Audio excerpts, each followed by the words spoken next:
Every night, a small puppy curled up outside the doors of the town hospital, braving the cold and darkness.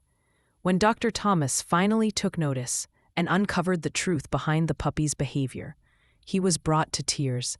What could have driven such loyalty and pain in this little creature? It was a frosty winter evening, and the golden glow of the hospital's lights reflected off the icy pavement. Patients and visitors hurried in and out, bundled in coats and scarves. But one figure stood out amidst the bustling scene, a small puppy with matted fur and tired eyes. He lay, curled up just outside the revolving doors. Despite the bitter cold, the little dog didn't seek warmth or food. He stayed staring intently at the entrance, as though waiting for someone. Dr. Thomas Walker, a senior pediatrician with a reputation for being all work and no nonsense, noticed the puppy for the first time that evening as he exited the hospital. The dog's unwavering gaze stopped him in his track. "What's he doing?" H. muttered under his breath, tightening his scarf. A nurse passing by overheard him. "He's been here every evening for weeks." "Dr. Walker, poor thing must be waiting for someone inside." Thomas frowned. Someone inside. His gaze lingered on the small creature, a pang of sympathy piercing his usually stoic demeanor. The dog's eyes seemed to hold a story, one of loss or longing, a story Thomas couldn't yet understand. The following evening, Walker exited the hospital once again, his mind heavy with thoughts of overdue reports and a full schedule for the next day. But there in this exact same spot was the puppy. Snow had begun to fall, tiny flakes sticking to the dog's fur, but he remained still, his focus never wavering from the entrance. Thomas hesitated. He wasn't an animal lover, nor did he have the time to become one. But something about the dog tugged at his heart. He walked over cautiously, crouching down a few feet away. "You're still here, huh?" he said softly, his breath forming white clouds in the freezing air. The puppy lifted his head slightly, ears twitching, but didn't move closer. His eyes' deep pools of emotion met Thomas's. The doctor felt a lump in his throat, an unfamiliar surge of emotion rising within him. "Do you have an owner?" Thomas asked, his voice barely above a whisper. Of course, the dog didn't respond, but his eyes seemed to say everything. The janitor from the previous night strolled by, broom in hand. "You talking to that mute again, Doc?" he teased. "That dog's been here for weeks. Some folks say he's waiting for someone. A patient, maybe." Thomas glanced back at the hospital. The thought whetted him was the puppy's owner inside, lying in one of the sterile hospital beds, or worse, had they already passed, leaving this loyal companion behind. Over the next few nights, Thomas began to notice the puppy more and more. Each evening as he left the hospital, the dog was there. He never barked, never begged, just sat quietly, watching Thomas, found himself lingering by the end, longer than usual, trying to piece together the mystery. One particularly cold evening, unable to bear the sight of the shivering pup, Thomas brought him a small blanket from his car. "Here, this should help," he said, draping it gently over the dog. To his surprise, the puppy allowed it, his big, trusting eyes briefly meeting Thomas's before turning back to the hospital doors. That night, Thomas couldn't sleep. The image of the lonely dog haunted him. Was he neglecting someone in need? His job was to save lives, to provide care, but here was a life outside his hospital, seemingly slipping through the cracks. The next morning, Thomas made a decision. During his lunch break, he asked the receptionist at the front desk if anyone had reported a missing dog. "Not that I know of," she replied, her fingers flying over the keyboard. "You think he belongs to a patient, maybe?" Thomas said, his mind racing. "Let me know if anyone asks about him by the end of the week." Thomas's curiosity had turned into a quiet determination. He started leaving food and water for the puppy each night, noting with satisfaction that the bowls were empty by morning. But despite his efforts, the dog remained distant, his loyalty tied to the hospital's doors.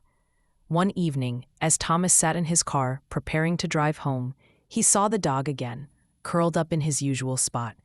The doctor sighed. gripping the steering wheel tightly. "Why won't you leave?" he muttered to himself. The question wasn't born out of frustration, but a growing sense of helplessness. He felt like he was failing this tiny creature who seemed to be waiting for something or someone Thomas couldn't provide. It wasn't until the following weekend that Thomas's routine was broken. As he approached the hospital's entrance, he noticed a group of nurses huddled near the dog. One of them, a kind-hearted woman named Sarah, was stroking the puppy's head. "He finally let someone touch him," she said, smiling as Thomas approached. "It's like he's starting to trust us." Thomas knelt down, his hand hovering just above the dog's fur. "Is that true, buddy? Are you warming up to us slowly?" He reached out, his fingers brushing against the soft, matted coat. The puppy didn't pull away in. Instead, he looked up at Thomas, his eyes brimming with a mixture of hope and sadness. In that moment, Thomas knew he couldn't ignore the dog any longer. He had to find out the truth. Why was this little soul so devoted to the hospital? And what or who was he waiting for? The next morning, Dr. Walker arrived at the hospital earlier than usual. He had spent most of the night thinking about the puppy. Who is this dog waiting for? And why couldn't he shake the feeling that this wasn't just about loyalty, but something deeper? He stopped by the reception desk again. "Any updates on a missing dog?" he asked, hoping for a breakthrough. The receptionist shook her head. "Sorry, Dr. Walker. No reports, no inquiries. It's like he just showed up and made this place his home." Thomas sighed, glancing toward the hospital entrance, where the dog would be. The idea of leaving the mystery unsolved was goring at him.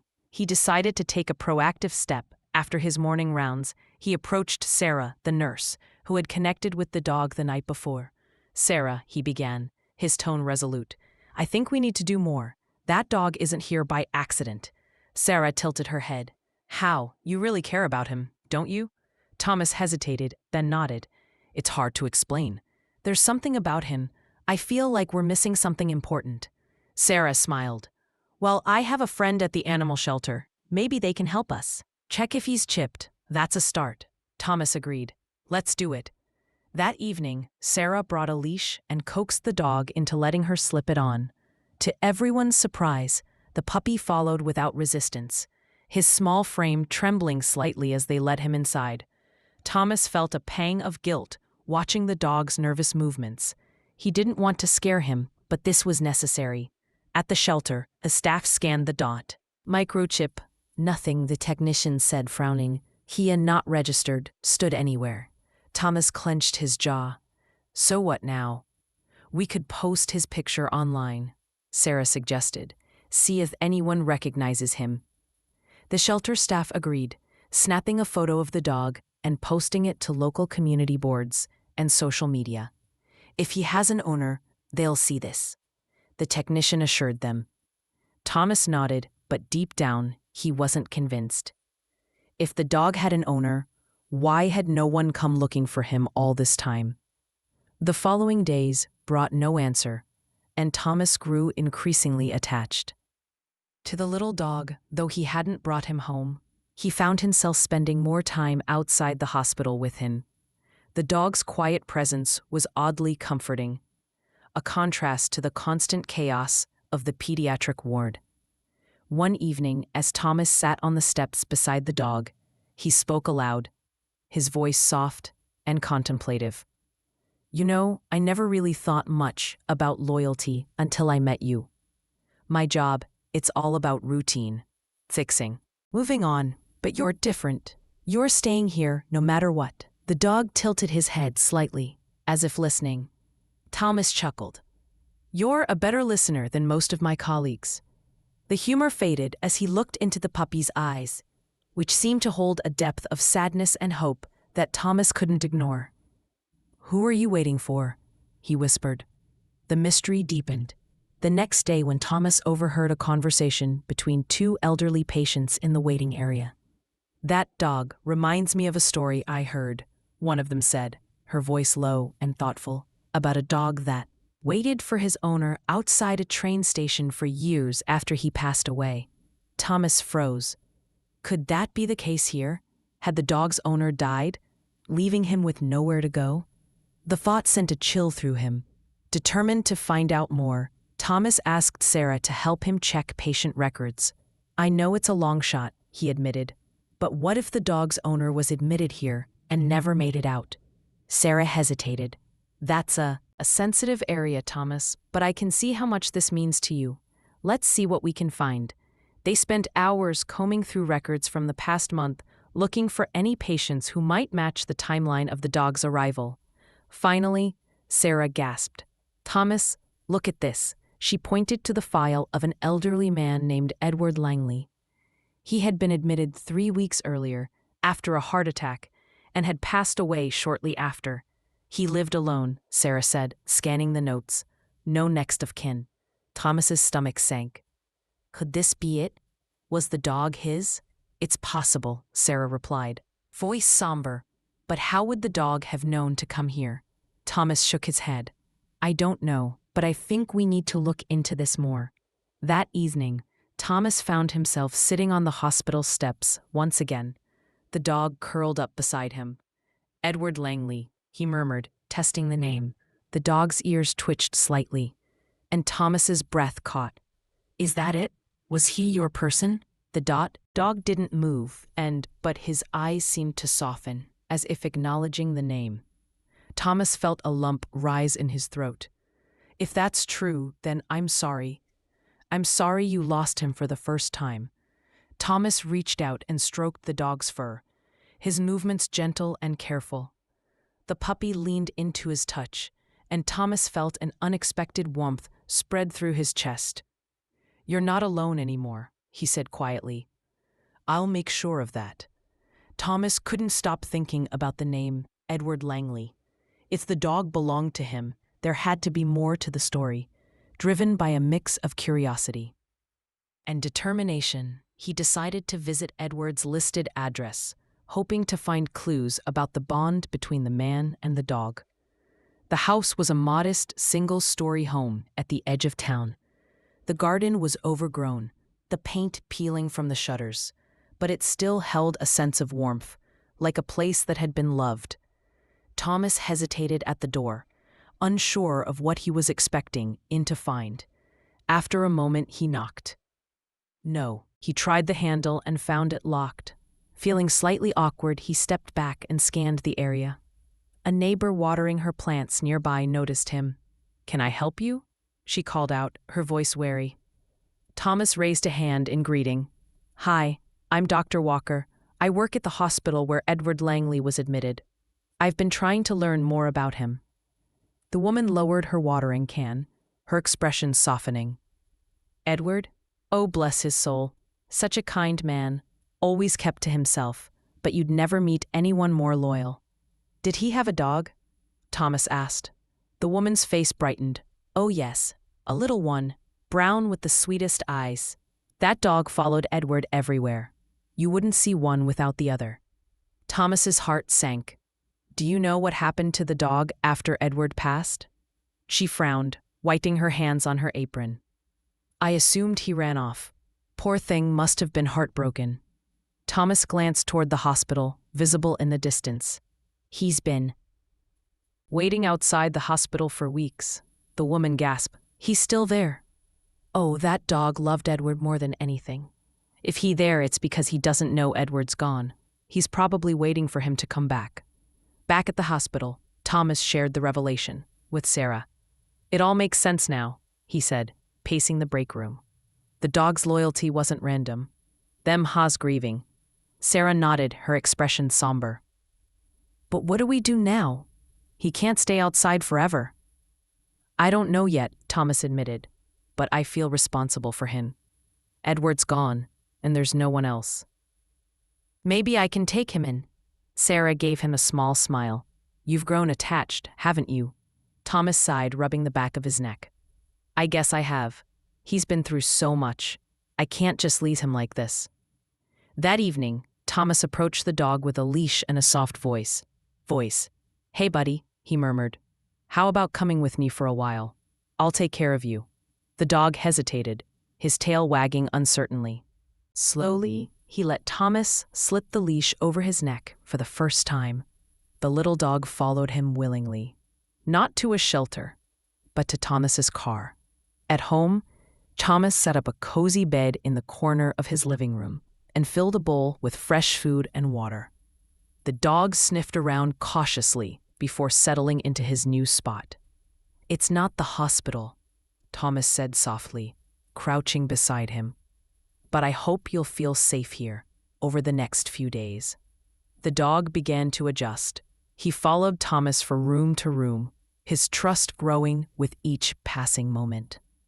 Thomas couldn't help but feel a deep sense of connection with the little creature.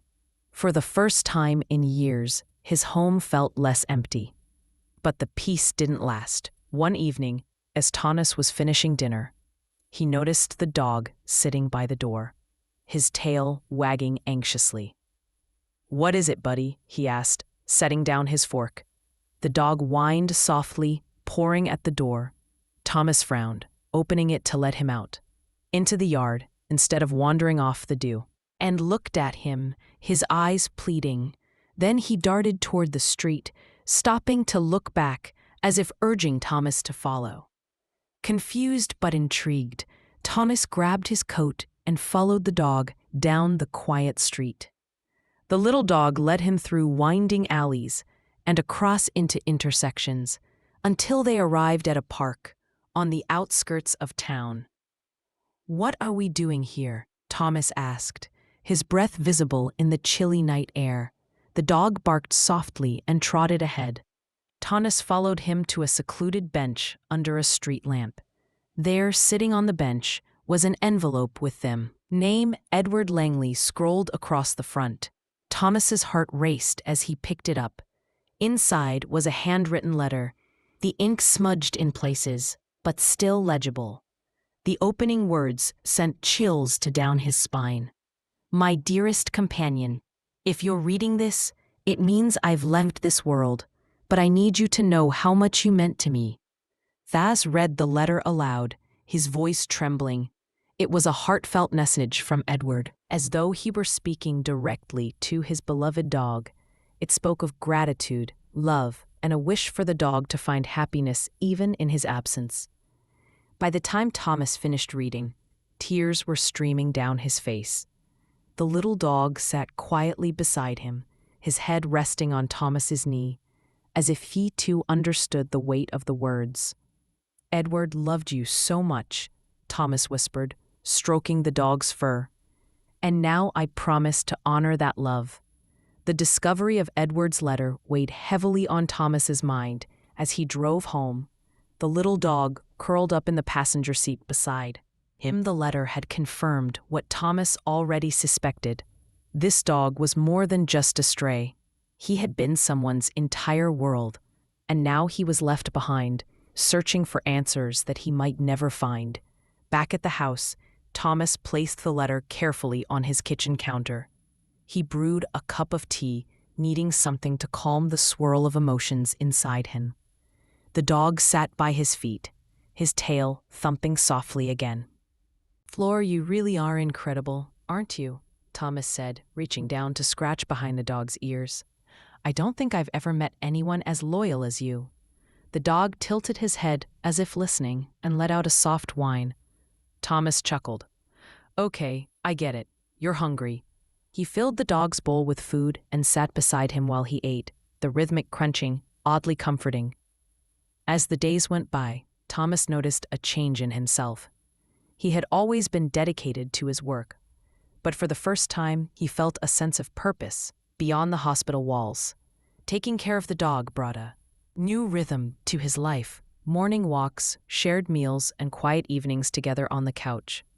It wasn't long before he found himself calling the dog Max, a name that seemed to fit his brave and steadfast personality. But Max's adjustment to this new life wasn't without its challenges. Though he had grown attached to Thomas, there were moments when his loyalty to Edward resurfaced. Some evenings, Max would sit by the D, staring out into the darkness as if waiting for someone who would never return. The other times he would bark at the sound of a passing car, his ears perking up hopefully before drooping in disappointment. One night, as Thomas worked on paperwork at the kitchen table, he noticed Max pacing restlessly. "What's wrong, buddy?" Thomas asked, setting down his pen. Max barked once, then trotted over to the counter where Edward's letter lay. He poured at the edge of the counter, looking up at Thomas with pleading eyes. "You miss him, don't you?" Thomas whispered, kneeling beside Max. "Can't bring Edward back, but I promise I'll do everything I can to make you happy." Max licked Thomas's hand, his tail wagging faintly. Thomas took that as a sign of trust, a fragile, growing bond between them. Meanwhile, Thomas couldn't shake the feeling that there was more to Edward's story. The letter, heartfelt as it was, hinted at a deeper struggle. Why had Edward been in the hospital? What had happened in the days leading up to his? Passing the questions gwed at Thomas, compelling him to dig deeper, he returned to the hospital and reviewed Edward's file. It revealed that Edward had been battling a terminal illness for months, a fact he had kept hidden from nearly everyone. His final days had been spent in solitude, his only comfort the companionship of Max. The realization hit Thomas like a punch to the gut. Edward hadn't just loved Max, he had relied on him in a world that had grown increasingly lonely. Max had been Edward's one constant. Thomas shared his findings with Sarah, who listened intently. "It's heartbreaking," she said, shaking her head. "But it makes sense now. That dog wasn't just loyal, he was grieving." Thomas nodded. "I want to do something for Edward, for Max. They both deserve better than what happened." Sarah smiled softly. "You already are, Thomas. You're giving Max a new chance at life, and I think Edward would have wanted that." Inspired, Thomas decided to honor Edward's memory in a tangible way. He reached out to the property, who had spoken so fondly of Edward, and asked for her help. Together, they planned a small memorial service in Edward's favorite park. Word spread quickly, and soon other neighbors and acquaintances who had known Edward began offering to contribute, bringing flowers, sharing stories, and even donating to a local animal shelter in his name. On the day of the memorial, Thomas brought Max to the park.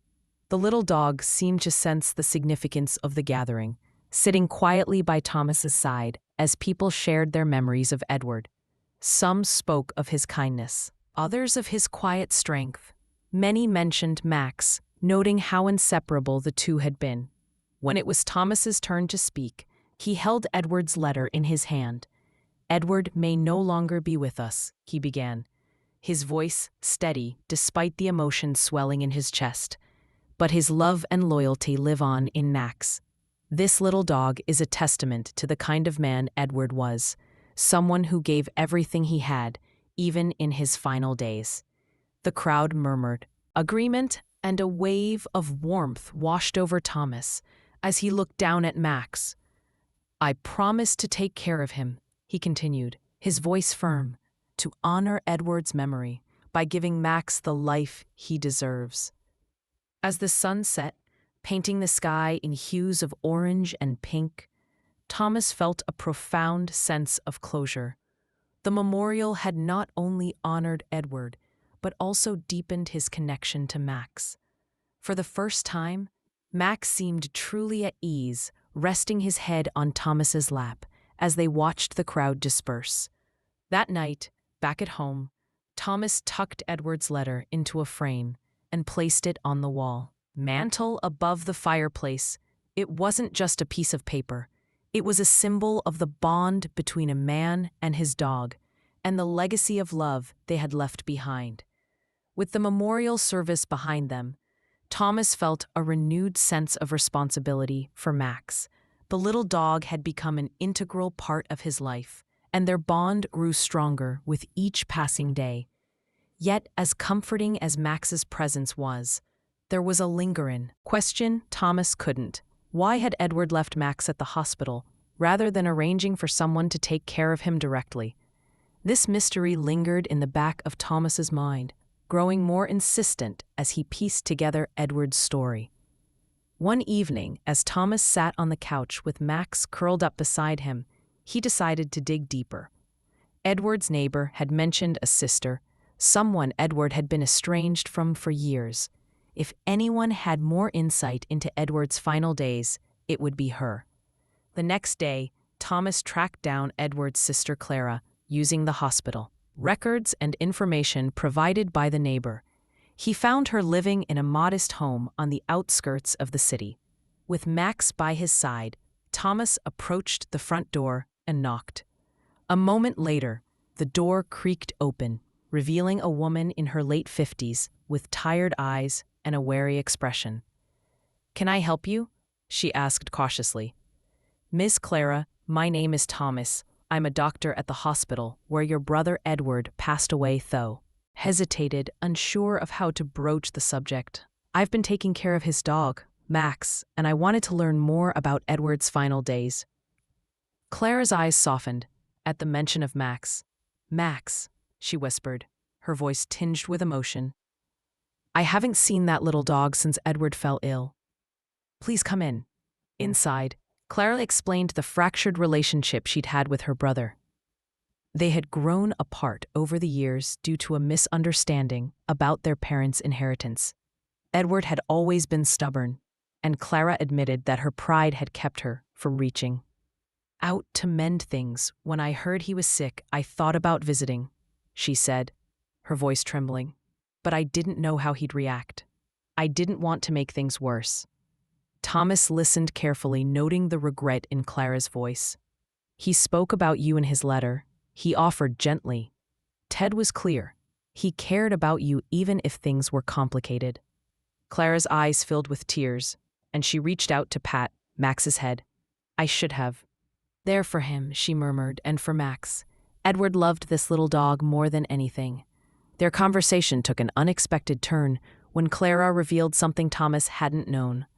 Edward had been trying to reconcile with her in his final months.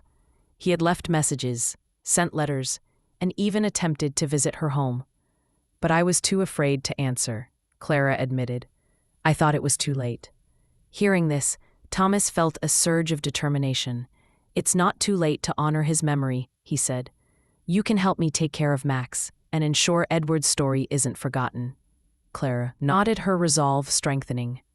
"I want to make things right for Edward and for Max." As Clara and Thomas began to collaborate, new challenges emerged. Clara suggested visiting Edward's old home to retrieve any items he might have left behind for Max. The house had been locked since Edward's hospitalization, and the thought of going through his belongings was daunting for both of them. Still, they agreed it was necessary. The visit. Edward's home was an emotional one. The small, cluttered house was filled with memories of a man who had lived simply but deeply. Max immediately recognized the space, wagging his tail excitedly as he sniffed around in the living room. They found a worn-out blanket that Max seemed particularly drawn to. Clara folded it carefully, her hands trembling. In a drawer near the kitchen, Thomas discovered a box filled with photographs and letters. Among them was a journal Edward had kept during his illness. Flipping through its pages, Thomas was struck by the depth of Edward's love for Max. "This dog saved me," one entry read. "He gave me a reason to keep going, even when everything felt hopeless." The journal also reveals something unexpected. Edward had been planning to set up a fund for animal shelters in his community, a way to give back to the creatures that had brought him so much comfort. However, his illness had progressed too quickly for him to finalize the details. Thomas shared this discovery with, who immediately latched onto the idea. "We have to make this happen," she said firmly. "It's what Edward would have wanted." But turning Edward's dream into reality wasn't going to be easy. Thomas and Clara began reaching out to local shelters and organizations, pitching the idea of a memorial fund in Edward's name. They encountered resistance at first. Some shelters were skeptical. Others lacked the resources to participate. But Thomas's passion for the project eventually won people over. Max became the face of their campaign, his loyalty and resilience inspiring. Everyone who heard his story, a photo of Max sitting beside Edward's framed letter, became the centerpiece of their promotional materials, and donations began to pour in from neighbors, hospital staff, and even strangers who had heard about Edward's story. As the fund grew, Thomas noticed a change in Clara. The guilt and sadness that had once consumed her began to lift, replaced by a sense of purpose. She started volunteering at a local shell. Spending time with dogs who reminded her of Max, Thomas too felt a renewed sense of fulfillment. Balancing his work at the hospital with his efforts for the fund wasn't easy, but every time he saw Max wagging his tail or received a thank you note from a shelter, he knew it was worth it. As the memorial fund for Edward's legacy gained momentum, Thomas and Clara found themselves working more closely together. Their shared mission to honor Edward brought them a sense of healing, but it also exposed deep-seated emotions and unresolved regrets that neither had anticipated. One afternoon, Thomas invited Clara to visit the hospital where Edward had spent his final days. He believed it would help her connect with the brother she had lost and give her closure. Clara hesitated at first, visibly uneasy. "I don't know if I can face it," she admitted, her voice trembling. "You don't have to do this alone," Thomas reassured her. "Max and I will be right there with you." Clara looked at Max, who wagged his tail. Enthusiastically, as if encouraging her to take the step, she nodded her resolve, firming, "Okay, let'n do it." At the hospital, Thomas led Clara to the ward where Edward had been treated. The sterile halls and faint smell of antiseptic brought back a flood of memories for Thomas, but he focused on Clara, whose eyes darted around nervously. They stopped outside the room where Edward had stayed. "This is it," Thomas said softly, gesturing to the door. Clara hesitated, her hand hovering over the handle. "What if I can't do this?" she whispered, tears brimming in her eyes. Thomas placed a comforting hand on her shoulder. "Take your time. Edward would understand." With a deep breath, Clara pushed the door open. The room was empty, but it still bore traces of Edward's presence. A framed picture of Max left by the bedside, a stack of books he had been reading, and the faint of lavender from the air freshener he'd favored. Clara stepped inside, her composure crumbling. As she saw the photo of Max, "He really loved you, didn't he?" she said, kneeling down to stroke the dog's head. Max wagged his tail and licked her hand, as if offering comfort. Thomas watched silently, giving Clara space to process her emotions.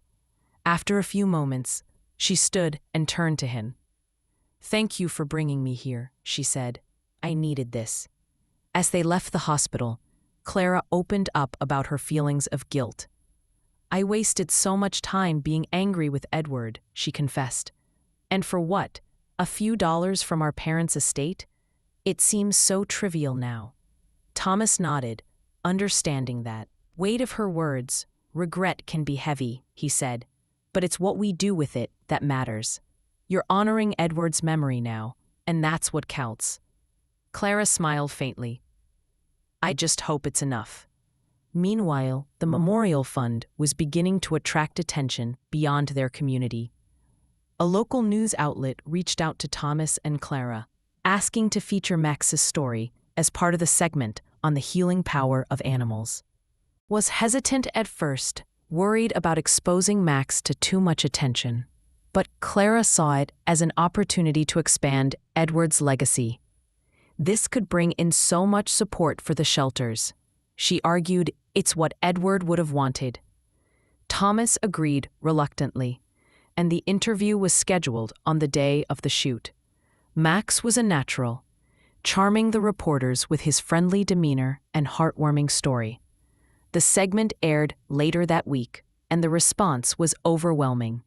Donations poured in, and people from across the state reached out to express their admiration for Edward's dedication to animals despite the success of the campaign.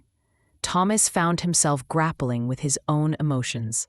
Caring for Max and working on the fund had filled a void in his life, but it also forced him to confront the loneliness he had buried beneath his work. He began to wonder if his connection with Max was more about filling his own emotional gaps than truly honoring Edward's wishes. One evening, as Thomas sat a couch with Max. Clara stopped by unexpectedly. She carried a box of Edward's belongings, which she had been sorting through. "I thought you might want this," she said, handing it to Thomas.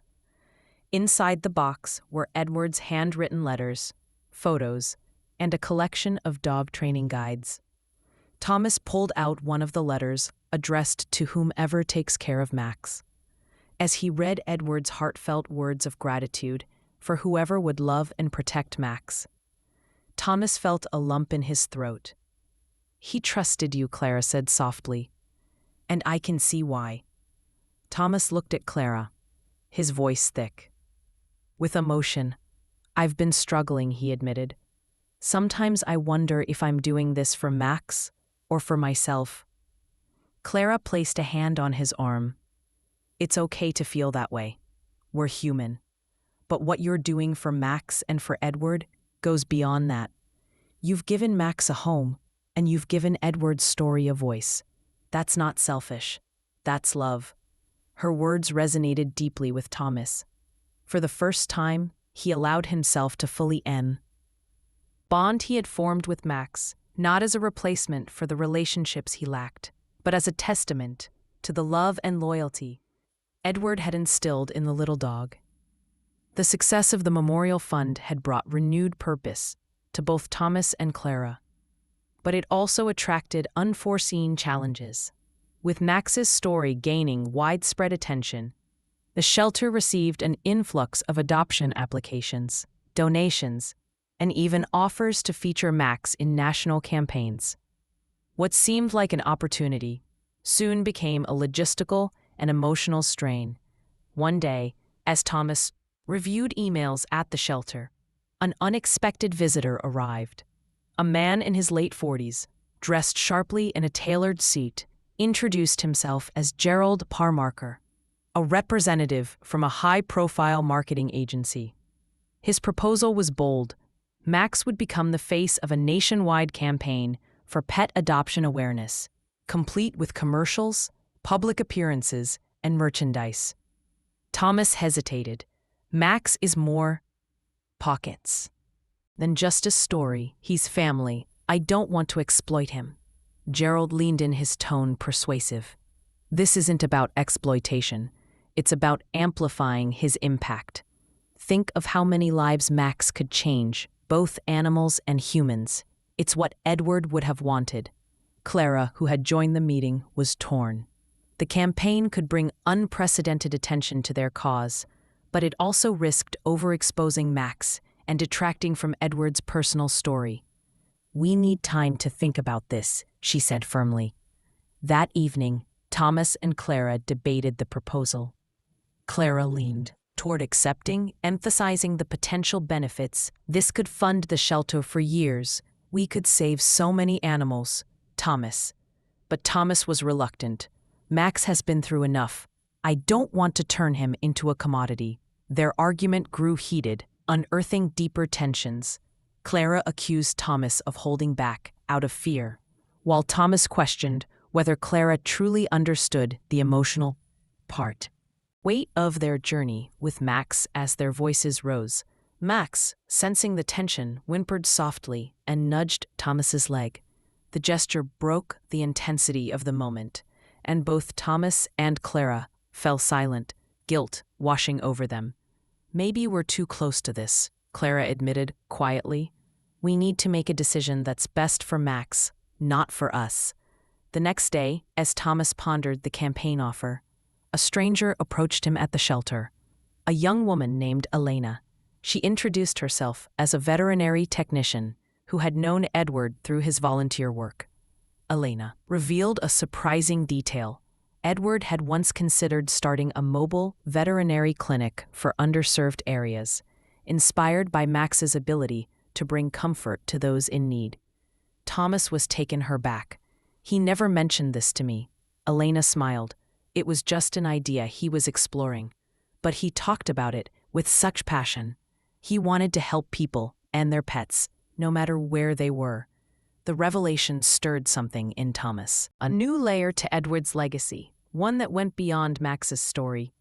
Thomas shared this with Clara, and together they wondered if this could be a better way to honor Edward's vision. As they began researching the feasibility of a mobile clinic, strange developments began to unfold. Thomas noticed unfamiliar faces lingering near the shelter, and one evening he found a note slipped under the door. It read, "Max doesn't belong to you." Alarmed, Thomas showed the note to Clara. "What do you think this means?" he asked, his voice edged with worry. Clara's expression darkened. "Think someone's claiming to have a connection to Max. Maybe they think he's valuable because of the publicity." Thomas couldn't shake the unease that settled over him. They decided to install security cameras around the shelter and notify local authorities. But the incident weighed heavily on both of them. Days later, Gerald Parker called, pressing for an answer on the campaign. Thomas and Clara agreed to meet with him one last time. Clarify their concerns. The meeting quickly took a surprising turn when Gerald revealed that another organization had reached out, claiming to be Max's original owner. They're threatening legal action if Max isn't returned. Gerald said this could complicate everything. Thomas's heart sank. Max had been Edward's loyal companion for years. There was no doubt about his rightful place. But the idea of someone else trying to take him away was terrifying. "Do they have proof?" Clara asked, her voice tight. Gerald shook his head, "Not yet. But with all the attention Max has received, it's not uncommon for people to fabricate claims. You need to be prepared." That evening, Thomas sat alone with Max, stroking his fur as the dog lay curled at his feet. "What are we going to do, buddy?" he murmured. Max looked up at him with trusting eyes, and Thomas felt a surge of determination. He decided to dig deeper into Edward's records, hoping to find something that would irrefutably prove Max's history. Late into the night, Thomas searched through Edward's old documents, eventually uncovering a worn envelope containing adoption papers for Max. The papers detailed Edward's adoption of Max from a rescue organization years ago, complete with photos and signatures. Relief washed over Thomas, but it was short-lived. He realized that if this fabricated claim gained traction, it could still harm their mission and overshadow Edward's legacy. The tension reached a breaking point when Clara received a call from Gerald. The campaign was moving forward with or without their involvement, using another dog as the face of the project. "This doesn't feel right," Clara said after relaying the news to Thomas. "They exploiting the story without understanding what it means." Thomas nodded. "Then we'll do it our way. Edward's dream of a mobile clinic. Let's make it happen." As they doubled down on their plans for the clinic, Thomas and Clara faced the Mountie. Pressures of the fabricated claim, the campaign controversy, and their personal struggles. But through it all, Max remained there, and his unwavering loyalty, reminding them of the love and resilience Edward had cherished. Thomas and Clara's decision to pursue Edward's dream of a mobile veterinary clinic reignited their passion for their mission. But the challenges ahead loomed larger than ever. Despite uncovering Max's adoption papers, the fabricated claim against Max's ownership gained attention online, spurred by the widespread publicity of his story. Anonymous commentators questioned their integrity, and some even accused them of exploiting Max for financial gain. To combat the negativity, Thomas and Clara decided to share Edward's story in its entirety.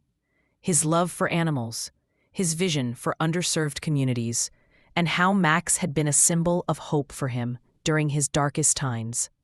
They planned a heartfelt event at the shelter, inviting local supporters, former colleagues of Edward, and even the media. It was a chance to reclaim the narrative on the day of the event. The shelter buzzed with ACCI. Volunteers arranged photographs of Edward and Max, showcasing their shared journey, while Clara finalized the presentation. Max seemed to sense the importance of the occasion, staying close to Thomas and greeting every visitor with his gentle presence. As the guests gathered, Thomas stood in front of a screen displaying a slideshow of Edward's life. Taking a deep breath, he began. Edward wasn't just a dog lover, he was a dreamer. He believed in creating a world where every animal had a chance to heal, and every person could find solace in their companionship. Max was a cornerstone of that dream. The audience listened intently as Thomas recounted Edward's aspirations for the mobile clinic and how Max had inspired him. Clara added, "This isn't just about one dog. It's about the connection we share with animals and the transformative power they bring to our lives." Edward wanted that connection to reach everyone, especially those who needed it most. By the end of the event, the room was filled with applause and renewed support. Donations poured in, and local businesses pledged resources for the mobile clinic. It was a turning point, but not everyone in the crowd was there to cheer. As the event wrapped up, a woman approached Thomas and Clara with a guarded expression, introducing herself as Samantha. She claimed to be part of the family who had originally fostered Max before Edward adopted him. Her presence was unexpected, and her words carried an outpouring. Edge of resent. "I'm not here to cause trouble," Samantha began, "but I need you to understand that Max wasn't always yours. My parents cared for him first. They loved him, and when circumstances forced us to give him up, it broke our hearts." Thomas studied her carefully. There was no malice in her tone, but her words added a layer of complexity to the story. "I'm sorry for what you went through," he said sincerely, "but Edward adopted Max legally, and they shared a bond that was unbreakable." Samantha nodded, her eyes softening. "I've seen how much Max means to you. I just wanted you to know where he came from. He brought joy to my family before he brought it to yours." Clara stepped forward, extending her hand. "Thank you for sharing that with us. It's clear Max has touched many lives. We'd love to hear more about his time with your family, if you're willing." Samantha hesitated, but eventually agreed to meet again. It was a delicate connection that hinted at new perspectives on Max's story. Meanwhile, the controversy surrounding Gerald Parker's campaign escalated. The alternative dog chosen for the project bore an uncanny resemblance to Max, and the marketing materials heavily implied a connection to Edward's story. Outraged, Thomas confronted Gerald in a tense phone call. "Misleading people," Thomas said, his voice firm. "This isn't about awareness anymore. It's about profit." Gerald's response was dismissive. "The public loves a good story. You're not willing to play ball? Don't blame me for finding someone who will." The call left Thomas fuming, but it also strengthened his resolve. He and Clara focused their energy on the mobile clinic, determined to build something authentic that honored Edward's legacy. In the weeks that followed, Samantha became a surprising ally. She shared old photos of Max as a puppy, along with anecdotes about his early life. These stories painted a fuller picture of Max's journey, one that bridged two families united by their love for him. Samantha's involvement also brought unexpected insights into Edward's character. "He visited us after the adoption," she revealed one evening. "He wanted to make sure we were okay with the transition. He even sent updates about Max for years." Edward had a way of making people feel seen. Thomas and Clara were moved by this revelation. It deepened their understanding of Edward's kindness and inspired them to incorporate a similar ethos into the mobile clinic, offering not just for animals but emotional support for the people connected to them. As the mobile clinic plans progressed, unexpected partnerships emerged. A local veterinary college offered to provide interns, while a logistics company donated a van for the clinic's use. The community's involvement became a testament to Edward's enduring influence. However, the fabricated ownership claim resurfaced in the form of legal threats. An anonymous party filed a petition alleging that Max's adoption had procedural irregularities. Though Thomas and Clara knew the claim was baseless, the legal process threatened to stall their progress. Faced with this new challenge, Thomas reached out to Samantha for advice. Her connections within the local animal welfare community proved invaluable. "Let me help," she offered. "Max deserves to stay where he belongs." Her involvement marked a shift in their relationship, transforming an initial tension into a partnership rooted in mutual respect for Max's legacy. The challenges, alliances, emotional bonds formed during this period set the stage for a critical turning point. The fabricated claims and Gerald's exploitative campaign were no longer just obstacles. They became catalysts for Thomas and Clara to solidify their vision for the mobile clinic and defend Edward's dream with renewed vigor. The fabricated legal claims surrounding Max's adoption intensified, pulling Thomas and Clara into a whirlwind of paperwork, court filings, and public scrutiny. Gerald Parker seized the opportunity, further exploiting the controversy to amplify. His campaign, his advertisements, blatantly hinted that Max's current home might not be legitimate, stoking doubts among the community. "What if we lose Max?" Clara voiced her fear. One late evening, as they sat in the shelter's office, the soft glow of a desk lamp illuminating stacks of documents, Max lay at their feet, his head resting on Thomas's shoe, seemingly unaware of the turmoil surrounding him. Thomas reached down, scratching behind Max's ears. Letter from someone claiming to have insider knowledge of Gerald Parker's operation. It detailed how Gerald's team had fabricated the ownership claims and manufactured false documentation to sabotage Thomas and Clara's efforts. "This could change everything," Clara said, her hands trembling as she read the letter aloud. "But how do we know it's real?" Thomas examined the documents enclosed. They included emails, internal memos, and receipts tied to Gerald's team. "We'll have to validate these," he said cautiously. "But if this checks out, it's the proof we need to expose him." The following morning, Thomas and Clara presented the evidence to their lawyer, who immediately recognized its significance. "This isn't just about clearing Max's name," she said. "If these documents are real, Gerald could face serious consequences in court." Thomas and Clara stood firm, supported by Samantha and other community members who had rallied to their cause. The opposing side attempted to cast doubt on their claims, but their lawyer methodically dismantled the fabricated allegations, presenting the damning evidence against Gerald's team. Gerald's lawyer grew visibly uneasy as the judge scrutinized the documents. When questioned about the authenticity of the claims, Gerald deflected, insisting he had acted in the best interest of animal welfare. However, the judge's ski was evident. The tension in the courtroom reached a boiling point when Samantha took the stand. Her heartfelt testimony painted a vivid picture of Max's journey, from his time with her family to Edward's unwavering love and care, and finally to the shelter that had become his home. Her words moved the audience, even drawing tears from some. "Max isn't just a dog," she concluded. "He's a symbol of hope and resilience, and he belongs with the people who honor Edward's legacy." The judge's decision was swift. The fabricated claims were dismissed, and Gerald's campaign was over. Publicly discredited outside the courthouse, Thomas, Clara, and Samantha embraced as reporters swarmed them with questions.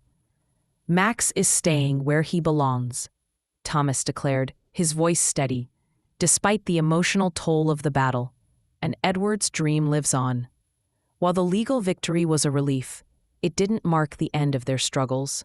Gerald's fallout left a trail of mistrust in the community, and many questioned how such deception could occur. Determined to restore faith in their mission, Thomas and Clara decided to host a large-scale event to officially launch the mobile clinic. It would be a chance to reaffirm their commitment to Edward's vision and celebrate the community's role in making it a reality. In the days leading up to the event, tensions simmered as remnants of Gerald's influence lingered. Anonymous threats and attempts to discredit their work continued, but Thomas and Clara refused to be deterred.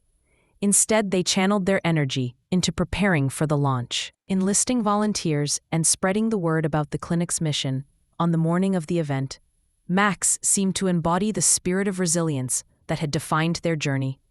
His presence drew children and adults alike. His wagging tail and gentle demeanor bringing smiles to everyone he encountered.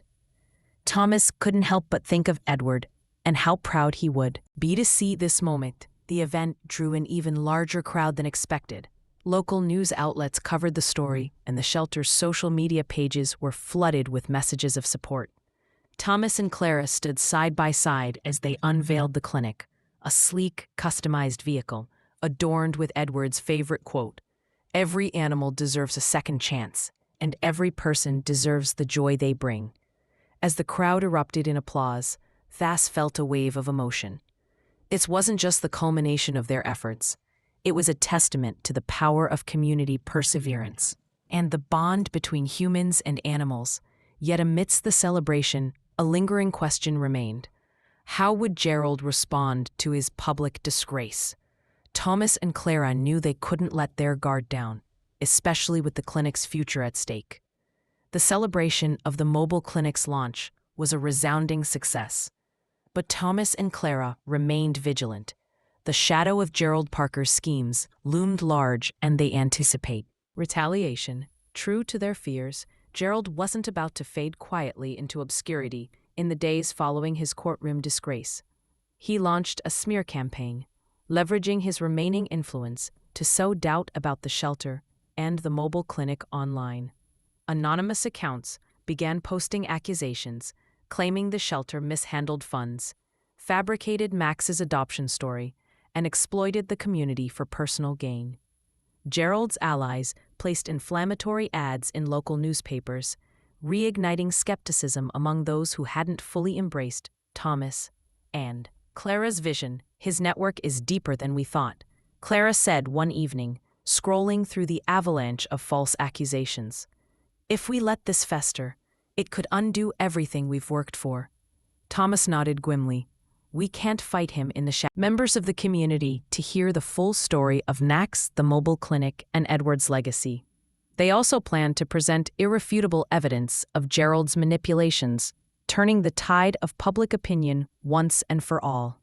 Samantha volunteered to help, using her connections in the community to spread the word. "If we show them who Gerald really is, they'll see the truth," she said, her voice resolute. On the night of the town hall, the venue was packed with concerned citizens, reporters, and local leaders. Gerald Parker himself arrived, flanked by a few remaining loyalists. His smug demeanor made it clear he didn't expect to lose this battle. Thomas took the stage first, his voice steady, despite the weight of the moment. He began by recounting Edward's dream of the shelter, the sacrifices he made, and the impact it had on countless animals and families. Clara followed, detailing the challenges they faced after Edward's passing, including the smear campaign orchestrated by Gerald. "Everything we've built has been for the animals and the community." "Community," Clara said, her voice tinged with emotion. "But there are those who would tear it all down for personal gain."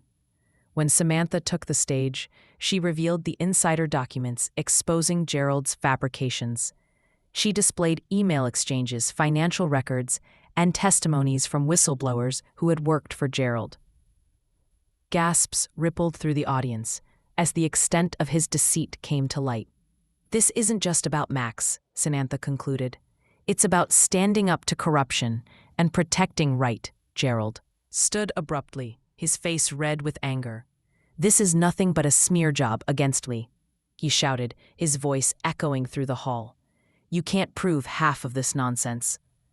Thomas calmly stepped forward, holding up the court's dismissal of Gerald's fabricated claims. "We already did," he said firmly. "The court saw through your lies, and now the community does too." The tension in the room was palpable as Gerald's allies began to murmur among them, some quietly slipping out the door. The remaining audience erupted in applause, their support for Thomas, Clara, and Samantha evident.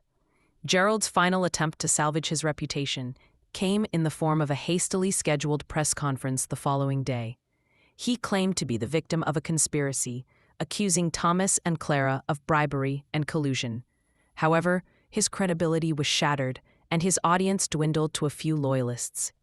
The shelter supporters, on the other hand, rallied like never before. Donations poured in, volunteers flocked to help, and they Community united around Edward's vision. The mobile clinic, which had been met with skepticism during its launch, now symbolized resilience and hope. In the midst of this renewed momentum, Clara received a call from a local news station. They wanted to feature Max's story in a primetime segment, highlighting the shelter's work and the clinic's potential impact. It was an opportunity to amplify their mission and solidify their place in the community. During the interview, Thomas shared his journey with Max, his voice brimming with pride and gratitude. "Max isn't just a dog to us," he said. "He represents everything Edward stood for: love, second chances, and the unbreakable bond between people and animals." Clara added, "This shelter and the mobile clinic aren't just projects. They're a promise to Edward and to every animal and person who needs a helping hand." As the segment aired, it sparked an outpouring of support, further isolating Gerald and cementing Thomas and Clara's position in the community. But their victory wasn't without its costs. The relentless battle had taken an emotional toll, and they knew they couldn't afford to let their guard down. One evening, as they sat on the shelter's porch, Max lying contentedly at their feet, Clara voiced the question that had been weighing on both their minds. "Do you think it's over?" she asked softly. Thomas stared out at the horizon, the fading light casting a warm glow over the shelter. "Gerald's influence is fading," he said, "but people like him don't give up easily. We need to stay vigilant." Clara nodded, her hand resting on Max's head. "At least we have each other and Max." Thomas smiled, the weight on his shoulders feeling a little lighter. "And Edward's dream," he added.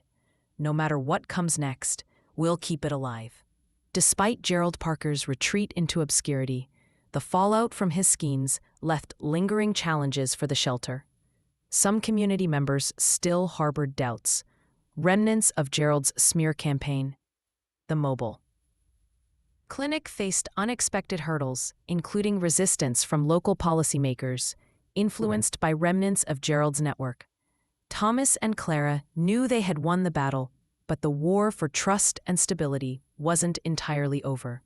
In response, they intensified their efforts to demonstrate the clinic's value.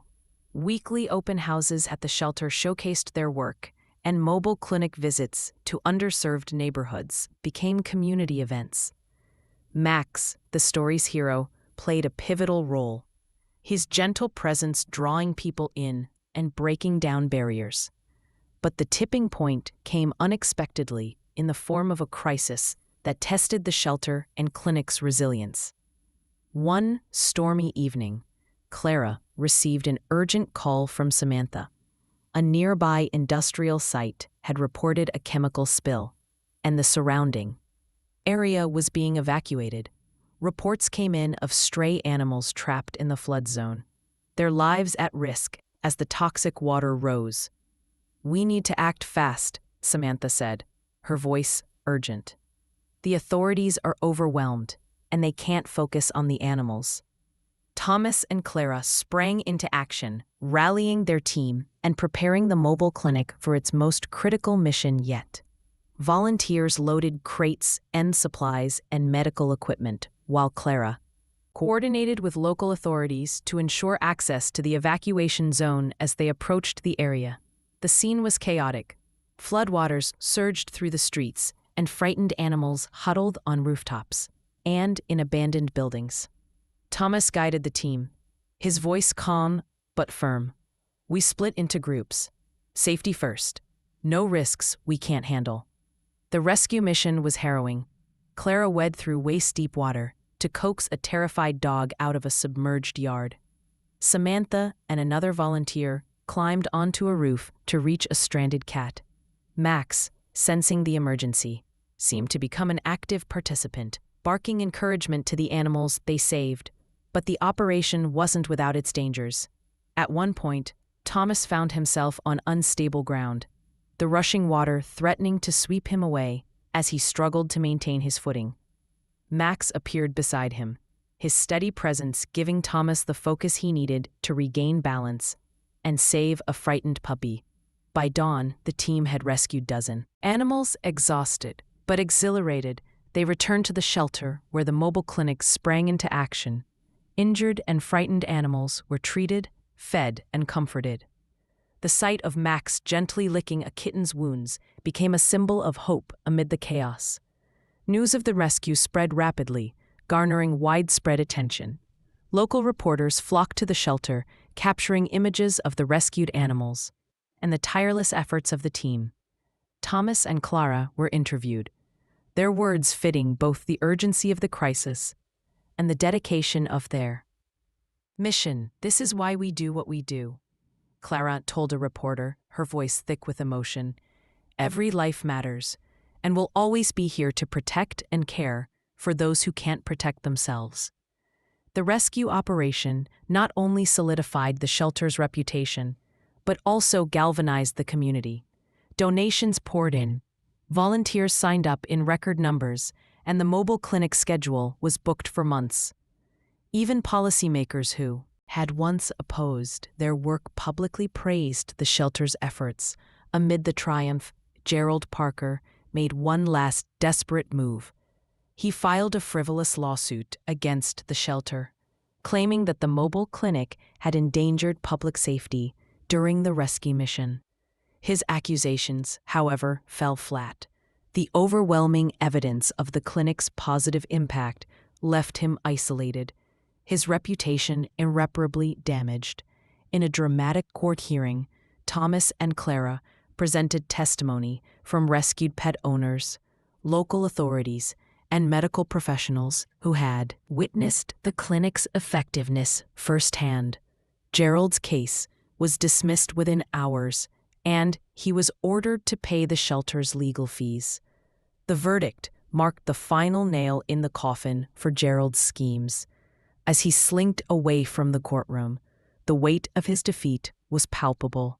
The shelter, meanwhile, emerged stronger than ever. In the weeks that followed, Thomas and Clara reflect on the journey that had brought them to this point. Sitting on the shelter's porch one evening, with Max lying contentedly at their feet, they shared a quiet moment of triumph. "We've come a long way," Thomas said, his voice tinged with wonder, "from losing Edward to facing Gerald, and now this.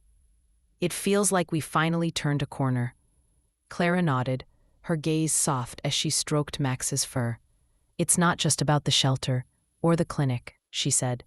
"It's about the connections we've built, the lives we touched. That's Edward's legacy." Max raised his head, as if sensing the significance of the moment, his gentle eyes reflecting the love and gratitude that had come to define their journey. The shelter was bustling with activity one bright afternoon, its courtyard filled with volunteers and community members celebrating the success of the rescue mission. The rescued animals, now healthy and full of life, frolicked around their joy, a testament to the resilience of the shelter's mission. Thomas stood at the center, addressing the crowd. "Today isn't just a celebration of what we accomplished during the storm. It's a celebration of what we've become together, a family, a community, and most importantly, a lifeline for those who need us most." His voice carried a sincerity that resonated deeply with everyone present. Clara, standing beside him, held back tears as the crowd erupted in applause. Max, ever the symbol of their triumphs, barked joyfully, prompting laughter. As the celebration continued, a familiar figure appeared at the entrance to the courtyard. It was Lisa, the woman whose puppy Max had saved during the storm, clutching a small bouquet of flowers. She hesitated for a moment before stepping forward. The crowd parted, and Thomas and Clara moved to greet her. "I just wanted to thank you," Lisa said, her voice trembling with emotion. "If it hadn't been for you and your team, my little Daisy wouldn't be here today." Thomas smiled warmly. "We were just needed to be done." Lisa knelt to pet Maximus, who wagged his tail enthusiastically. "And you," she said, her voice soft as she looked into Max's eyes, "for you're a hero." The moment was simple but profound, a reminder of the lives they had touched and the impact of their work. Later that evening, As the sun set and the crowd began to disperse, Clara pulled Thomas aside. "There's something I've been meaning to show you," she said, her tone carrying a hint of mystery. She led him to the mobile clinic, now parked at the edge of the courtyard. Inside, the space had been transformed. Photos of rescued animals lined the walls alongside thank you notes from their owners. At the center of it all was a framed picture of Edward, his gentle smile, a reminder of the vision that had started it all. "This is our tribute to him," Clara explained, her voice thick with emotion. "Everything we've built, everything we've overcome, it's all because of his dream." Thomas stared at the display, his heart swelling with a mix of pride and "He'd be proud," he set, his voice barely above a whisper, as they stepped out of the clinic. A commotion at the shelter's gate drew their attention. A group of children, accompanied by a teacher, approached, carrying handmade signs that read, "Thank you," and "Heroes of the Storm." The children had been inspired by the shelter's story and wanted to express their gratitude. They presented Thomas and Clara with a large banner, signed with heartfelt messages of thanks and adorned with drawings of animals. One little boy stepped forward, holding out a drawing of Max. "He's my favorite." "Hero," the boy said shyly, looking up at Thomas. Thomas knelt to take the drawing, his eyes glistening. "He's my favorite too," he said, patting Max's head. As the night fell, the shelter grew quiet. The day's events, leaving a lingering sense of fulfillment. Thomas and Clara sat on the porch with Max between them, their thoughts turning to the future. "We've come full circle," Clara said, her voice thoughtful, from nearly losing everything to building something stronger than we ever imagined. Thomas nodded, his gaze fixed on the horizon. "And it's just the beginning. There's so much more we can do, so many more lives we can save." Max rested his head on Clara's lap, his presence a silent affirmation of their journey. In his eyes they saw the spirit of resilience and hope that had carried them through every challenge. As they reflected on the day, a message came through on Clara's phone. It was from a national animal welfare organization inviting them, Shelter, to join a collaborative initiative aimed at expanding resources for underserved communities. Clara's eyes widened as she read the details. "Thomas," she said, her voice tinged with excitement, "this could be the opportunity we've been waiting for." Thomas took the phone, scanning the message. A smile spread across his face. "It's perfect," he said. "Edward's dream is about to reach even further."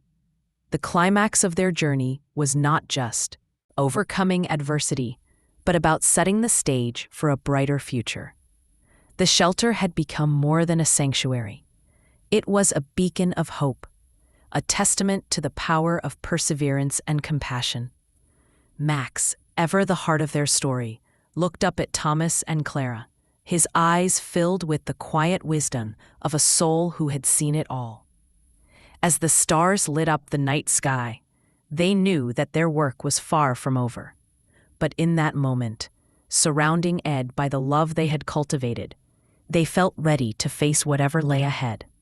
The days following the celebration marked the beginning of a new chapter for the shelter. News of their heroic efforts during the storm spread far and wide, drawing attention from animal lovers, volunteers, and donors across the country. For Thomas, Clara, and Max, this newfound recognition was not just an opportunity, but a responsibility to continue their mission with even greater resolve. The shelter, once struggling to make ends meet, now buzzed with activity. Volunteers worked tearfully. Inspired by the shelter's story, donations flooded in, and enabling them to expand their facilities, purchase new equipment, and enhance their outreach programs. A new wing was being constructed to accommodate more animals in need, complete with state-of-the-art medical equipment for the clinic. Max, the symbol of their resilience, had become a local celebrity. Visitors flocked to meet the dog who had braved the storm and saved countless lives. Children giggled as they petted him, and families shared stories of how Max's courage had inspired them. One sunny afternoon, Thomas stood in front of a group of new volunteers, sharing the shelter's story. "This place," he said, gesturing around him, "is a testament to what happens when we come together for a greater purpose. Each of you has the power to make a difference, not just in the lives of these animals, but in the hearts of everyone they touch." Clara joined him, holding Max's leash. "Max taught us something invaluable," she added, "that even in the darkest there's always light, that every act of kindness, no matter how small, creates ripples that can change the world." The volunteers listened intently, their faces alight with determination. For many, this was more than just a cause. It was a chance to be part of something meaningful. One sunny afternoon, Thomas stood in front of a group of new volunteers, sharing the shelter story. "This place," he said, gesturing around him, "is a testament to what happens when we come together for a greater purpose. Each of you has the power to make a difference, not just in the lives of these animals, but in the hearts of everyone they touch." Clara joined him, holding Max's leash. "Max taught us something invaluable," she added, "that even in the darkest of times, there's always light, that every act of kindness, no matter how small, creates ripples that can change the world." The volunteers listened intently, their faces alight with determination. For many, this was more than just a cause. It was a chance to be part of something meaningful. As the shelter grew, so did its impact. Clara took the lead on a new initiative, partnering with local schools to educate children about animal welfare and the importance of kindness. Max, ever the hero, became the program's mascot, visiting classrooms and delighting students with his gentle nature. Thomas focused on expanding their reach to rural communities, ensuring no animal was left behind. He worked late into the night, poring over plans and strategies, driven by the memory of Edward's unwavering dedication. One evening, as the sun dipped below the horizon, Thomas and Clara sat on the porch of the newly renovated shelter. Max lay at their feet, his eyes half closed in contentment. The air was filled with the soft hum of cicadas and the occasional bark of a dog in the distance. "We've come so far," Clara said, her voice tinged with both pride and disbelief. Thomas nodded. "But there's still so much to do." Clara placed a hand on his arm. "And we'll do it together." They sat in comfortable sit, their thoughts intertwined with the memories of their journey, the challenges they had faced, the lives they had saved, and the lessons they had learned. As the stars began to twinkle in the night sky, Clara turned to Thomas with a smile. "Do you think Edward ever imagined this?" she asked, her voice soft. Thomas looked out at the shelter, its windows glowing warmly in the darkness. "I think he did," he said, "and I think he'd be proud." Max lifted his head as if sensing the moment's significance. He wagged his tail, a silent affirmation of all they had achieved the next morning. Thomas and Clara stood in front of the shelter's new sign, unveiled during a special ceremony. It read, "Edward's Haven, a shelter of hope." Beneath it was an inscription in memory of Edward, whose dream lives on in every life we touch. The crowd erupted in applause, their cheers a celebration of not just the shelter's accomplishments, but the spirit of unity and compassion that had brought them here. As Thomas addressed the crew, felt a surge of emotion. "This isn't just a shelter," he said. "It's a testament to the power of love, resilience, and community. Every life saved here is a reminder of what we can achieve together." As the story of Edward's Haven continued to unfold, it became a beacon of hope for animals and humans alike. Its impact reached far beyond its walls, touching hearts and inspiring change in communities everywhere. Max, the heart of the shelter's story, remained a constant presence. His courage and loyalty, a symbol of all they stood for together. Thomas, Clara, and Max carried forward Edward's dream, one life at a time. If you were inspired by this story, join us in making a difference. Subscribe to our channel for more heartwarming tales of courage, resilience, and hope. And don't miss our next story, another incredible journey that will touch your heart and remind you of the power of compassion. Click here to watch now. The end. If you enjoyed listening to this story, please hit the like button, share it with someone who'd love this, and subscribe to Nightbond Narratives, and ring the bell so you don't miss what's coming next. Tell me in the comments below which part of the world you are watching from. Also tell me which part of the story you like the most. Compilation of a video of an audiobook takes a lot of time and effort. So if you see any ambiguity, please ignore it. I hope you will appreciate my effort.